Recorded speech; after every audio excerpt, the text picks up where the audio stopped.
کے پی گلگت اور آزاد کشمیر میں طوفانی بارشیں، بادل پھٹنے، لینڈ سلائڈنگ اور سیلابی ریلوں نے بڑے پیمانے پر تباہی مچا دی۔ مختلف حادثات میں 330 سے زائد افراد جاں بحق، بونیر سب سے زیادہ متاثر۔ قدرتی آفت 213 زندگیاں لے گئی، درجنوں افراد لاپتہ۔ مانسیرا میں سیلابی ریلے اور تودے گرنے سے 20 افراد جاں بحق۔ باجوڑ میں کلاؤڈ برسٹ کے بعد سیلاب اور لینڈ سلائڈنگ سے 21 افراد کی جان لے لی گئی۔ سیلاب کئی گاؤں بہا لے گیا، جانور اور گاڑیاں بھی بہہ گئیں۔ بونیر میں ہنگامی حالت نافذ، سوات میں دریا بپھر گیا۔ مینگورہ میں ندی کا پانی گھروں میں داخل، سیلابی ریلے سے رابطہ پل متاثر۔ وادی نیلم میں 6 رابطہ پل بہہ گئے، 11 افراد جاں بحق۔ مظفر آباد میں 8 افراد جاں بحق۔ اسکردو میں 5 پل دریا برد۔ چلاس میں متعدد افراد نالے میں بہہ گئے، 10 افراد جاں بحق۔ خیبر پختونخوا کا ہیلی کاپٹر کریش کر گیا، 2 پائلٹ سمیت عملے کے 5 افراد شہید۔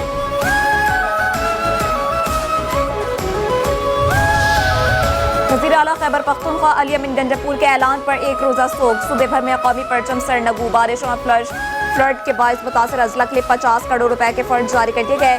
این ڈی ایم اے کی رپورٹ کے مطابق بونیر کو 15 کروڑ، باجوڑ، بٹگرام اور مانسیرا کو 10 کروڑ اور سوات کو 5 کروڑ روپے جاری کیے جائیں گے۔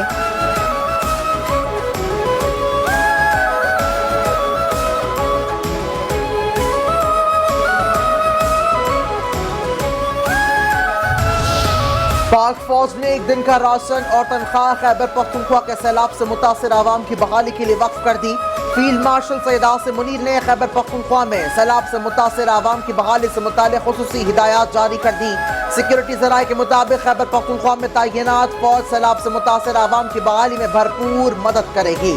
پاک فوج مشکل کی ہر گھڑی میں خیبر پختونخوا کے بہادر عوام کے ساتھ کھڑی ہے۔ خیبر پختونخوا میں سیلاب متاثرین کی امداد کے لیے اضافی فوجی دستے بھی بھیجے جا رہے ہیں۔ آرمی کی خصوصی urban search and rescue team بھی تعینات کر دی گئی۔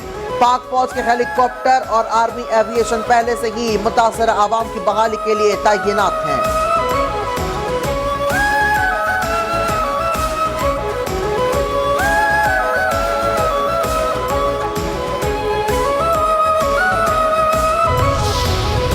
کے پی میں پاک فوج کا سیلاب زدہ علاقوں میں فلڈ ریلیف آپریشن۔ پاک فوج کے قافلے امدادی سامان لے کر سیلاب زدہ علاقوں کی طرف رواں دواں۔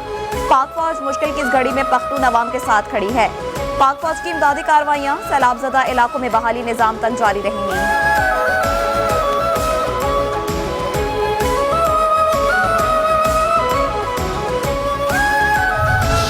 وزیر اعظم کی ہدایت پر این ڈی ایم اے کی ٹیم امدادی کاموں کی نگرانی کے لیے پشاور پہنچ گئی۔ گزشتہ شام چیئرمین این ڈی ایم اے نے وزیر اعظم کو صورتحال پر بریفنگ دی۔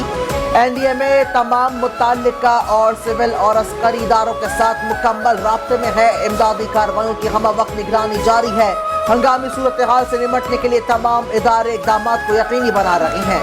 شہریوں اور سیاحوں کو بارشوں اور سیلاب کے دوران محتاط رہنے اور حفاظتی انتظامات یقینی بنانے کی ہدایت۔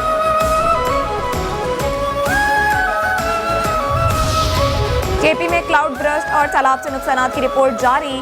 پی ڈی ایم اے کے مطابق کے پی میں 48 گھنٹوں کے دوران 307 افراد جاں بحق ہوئے۔ مجموعی طور پر 74 گھروں کو نقصان پہنچا، 63 گھروں کو جزوی نقصان، 11 گھر مکمل طور پر تباہ ہوئے۔ بونیر سب سے زیادہ متاثر ہوا، 184 افراد جاں بحق ہوئے۔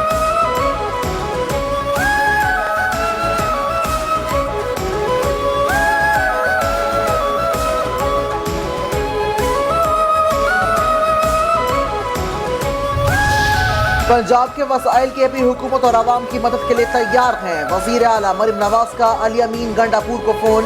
کے پی میں سیلاب کے باعث 3 کی جانوں کے ضیاع پر افسوس کا اظہار۔ اعلامیے کے مطابق مریم نواز نے متاثرہ خاندانوں سے اظہار ہمدردی۔ ہیلی کاپٹر حادثے میں شہادتوں پر تعزیت۔ علی امین گنڈاپور کا مریم نواز سے اظہار تشکر۔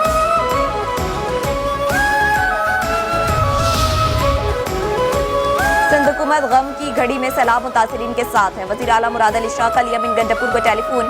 قیمتی انسانی جانوں کے نقصان پر رنج و غم کا اظہار۔ ہیلی کاپٹر حادثے میں 5 افراد کی شہادت پر اظہار افسوس۔ کہا شہید اہلکار عوام کی خدمت کے مشن پر تھے، عوامی خدمت میں جان دینے والے ہمارے ہیرو ہیں۔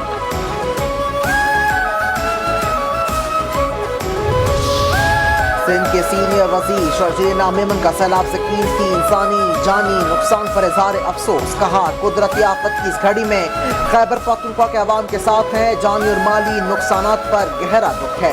مشکل گھڑی میں پاکستان پیپلز پارٹی خیبر پختونخوا کے عوام کے ساتھ کھڑی ہے اور ان کی غیر مشروط مدد کے لیے ہر وقت تیار ہیں۔ سندھ حکومت اپنے خیبر پختونخوا کے بھائیوں کی مدد کے لیے ہر وقت حاضر ہے، ضرورت پڑنے پر ہر ممکن تعاون فراہم کیا جائے گا۔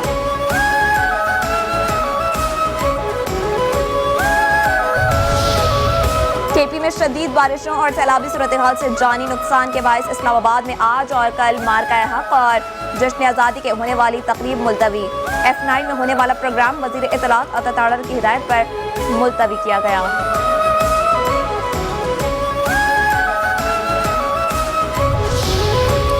ایسا نہیں ہے فوج کسی علاقے کو خالی کروائے، آپریشن کرے، جب فوج واپس جائے گی تو دہشت گرد پھر آ جائیں گے۔ ایک شخص کی دہشت گردی کی سزا پورے علاقے یا پورے گاؤں کو نہیں دی جا سکتی۔ دہشت گردی کے خلاف عوام کو خود کھڑا ہونا ہے اور کھڑے ہو رہے ہیں۔ DGISPR کے طلباء کے ساتھ خصوصی نشست، پاکستان بالخصوص بلوچستان کے حوالے سے سیر حاصل گفتگو۔ DGISPR نے بلوچستان سے تعلق رکھنے والے طالب علموں کے سوالات کے مفصل جواب بھی دیے۔ بلوچستان میں دہشت گردی کے خلاف بڑے آپریشن کے مطالبے پر DGISPR نے کہا کہ اگر کوئی شہری دہشت گردوں کو پناہ دیتا ہے یا گھر میں بارودی مواد رکھتا ہے تو اسے نتائج بھگتنا پڑیں گے۔ ہمارے ذہنوں میں یہ ڈال دیا جاتا ہے کہ بلوچستان کے عوام اور نوجوانوں میں پاکستان کے لیے کچھ پنپ رہا ہے۔ بلوچستان کے عوام پاکستان اور صوبے کے درمیان تعلق کو بہت اچھی طرح سمجھتے ہیں۔ میجر محمد انور کاکڑ شہید ہمارا بہت شاندار آفیسر اور اس دھرتی کا عظیم بیٹا تھا۔ میجر محمد انور کاکڑ نے پہلے PC ہوٹل اور گوادر حملے میں کئی شہادت اور دہشت گردوں کو بھی جہنم واصل کیا۔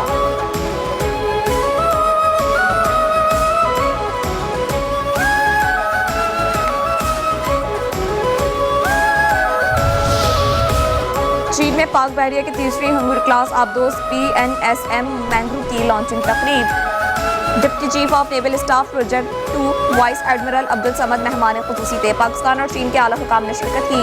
وائس ایڈمرل عبدالصمد نے اس بات پر زور دیا کہ پاک بحریہ محفوظ اور مشترکہ ماحول کو فروغ دیتے ہوئے قومی مفادات کے تحفظ کے لیے پرعزم ہے۔ ہنگر کلاس آبدوزیں خطے میں طاقت کا توازن اور امن استحکام کو برقرار رکھنے میں اہم کردار ادا کریں گے۔ یہ پروجیکٹ یقینی طور پر پاک چین دوستی میں ایک نئی جہت کا اضافہ کرے گا۔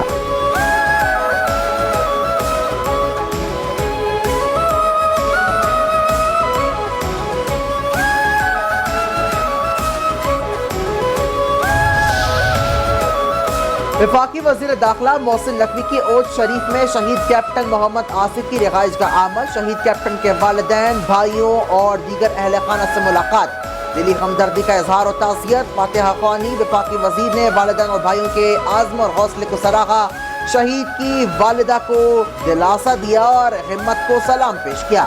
شہید کے 10 ماہ کے بیٹے محمد ارسلان سے شفقت کا اظہار۔ محسن نقوی نے کہا شہید کیپٹن محمد آصف جمع مردی کی لازوال مثال ہے۔ کیپٹن نے فتنہ ہندوستان کے دہشت گردوں کے خلاف بہادری سے لڑتے ہوئے جام شہادت نوش کیا۔ شہداء کے خاندانوں کا خیال رکھنا ہماری قومی ذمہ داری ہے۔ پاکستان کے مختلف دریاؤں میں سیلابی صورتحال سنگین رخ اختیار کرنے لگی۔ دریا ستلج اور جنا بیراج پر پانی کی سطح میں مسلسل اضافہ، انتظامیہ ہائی الرٹ۔ ہری پور میں تربیلا ڈیم میں سیلابی ریلا داخل، دریا سندھ میں درمیانے درجے کا سیلاب۔ تربیلا T5 پروجیکٹ پر کام بند، شہریوں کو ندی نالوں اور دریاؤں کے قریب جانے سے گریز کی ہدایت۔ قصور میں دریا ستلج کے کنارے والے گاؤں کا حفاظتی بند مختلف مقامات سے ٹوٹ گیا۔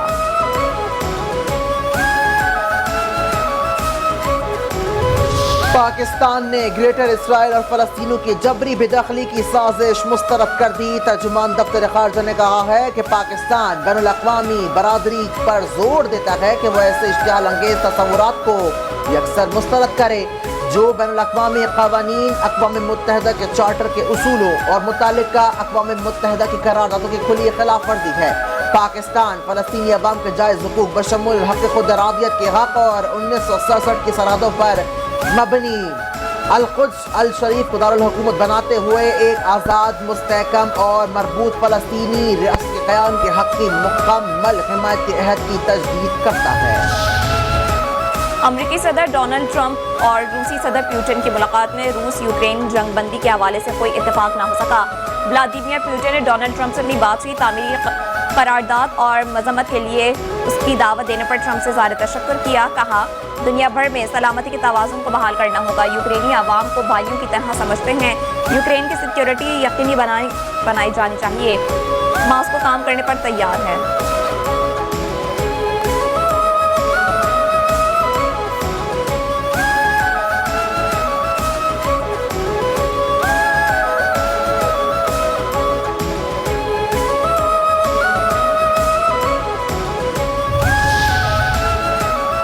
روسی صدر ولادیمیر پوٹن کے ساتھ سب سے اہم نقطے پر اتفاق نہ ہو سکا۔ امریکی صدر ٹرمپ کہتے ہیں کہ سب سے پہلے یوکرینی صدر زیلنسکی کو ٹیلی فون کریں گے اور نیٹو رہنماؤں سے بھی بات کریں گے۔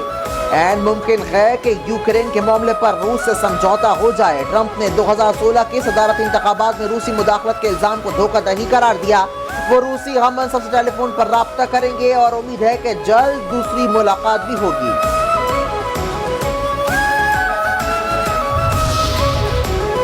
وزیراعظم شہباز شریف کی زیر صدارت جناح میڈیکل کمپلیکس اور ریسرچ سینٹر پر جائزہ اجلاس۔ وزیراعظم کی جناح میڈیکل کمپلیکس کی ڈیجیٹلائزیشن اور مصنوعی ذہانت کے اطلاق کی ہدایت۔ اجلاس میں چینی کمپنی کی جانب سے تیار کردہ کمپلیکس کا کانسیپٹ ڈیزائن پیش کیا گیا۔